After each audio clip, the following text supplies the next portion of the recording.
Hello students, আশা করি তোমরা সকলেই খুব ভালো আছো। জ্ঞানজ্যোতি কোচিং সেন্টারের পক্ষ থেকে তোমাদের সবাইকে আরও একবার স্বাগত। তো আমি মীরা ম্যাম, আমি আজকে তোমাদের সেন্সেট থেকে আবার একটি নতুন টপিক নিয়ে চলে এসেছি। আজকে আমি তোমাদের সঙ্গে যে বিষয়টি নিয়ে আলোচনা করব সেটা হচ্ছে তোমাদের বাংলা থেকে। দেখো আমি বোর্ডে লিখে দিয়েছি, খুবই ছোট্ট একটা টপিক এবং খুবই ইম্পর্টেন্ট, ঠিক আছে। রাজা রামমোহন রায়ের বিতর্কমূলক এবং অনুবাদমূলক গ্রন্থগুলির নাম নিয়ে আমি আলোচনা করব। এই বিষয়টি কিন্তু তোমাদের জন্য খুবই গুরুত্বপূর্ণ, তোমাদের পরীক্ষার জন্য। তো ভিডিওটি খুবই ছোট হবে, তোমরা শুরু থেকে একটু শেষ অবধি ভিডিওটা দেখার চেষ্টা করবে, ঠিক আছে। দেখো আলোচনাটি শুরু করার আগে তোমরা দেখো বোর্ডের কর্নারে দুটো নাম্বার দেখতে পাচ্ছ।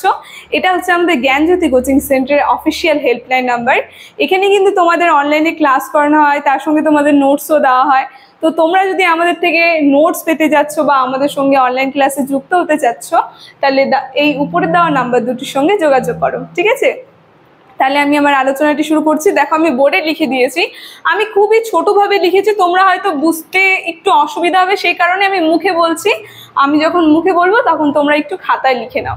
দেখো রাজা রামমোহন রায় যে আছে, তার সম্পর্কে তো আমরা জানি সমাজ সংস্কার আন্দোলনে সব থেকে অগ্রগণ্য ভূমিকা পালন করেছিল এই রাজা রামমোহন রায়।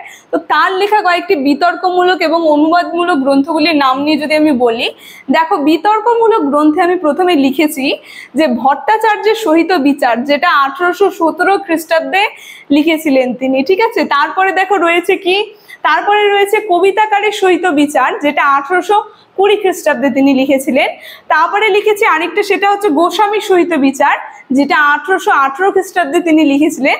তারপরে আরেকটা বিতর্কমূলক খুবই বিখ্যাত গ্রন্থের নাম যদি আমরা দেখি, সেটা হচ্ছে সহমরণ বিষয়ক প্রবর্তক নিবর্তক সংবাদ, যেটা তিনি লিখেছিলেন, একটা বিতর্কমূলক গ্রন্থ, খুবই বিখ্যাত যেটা।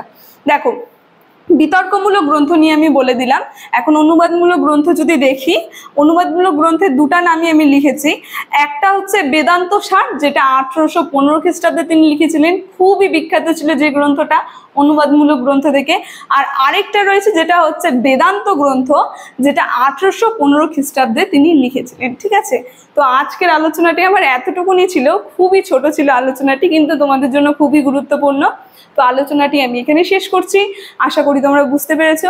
ভিডিওটি যদি তোমাদের ভালো লেগে থাকে অবশ্যই like, comment, share and subscribe করে দেবে। Thank you.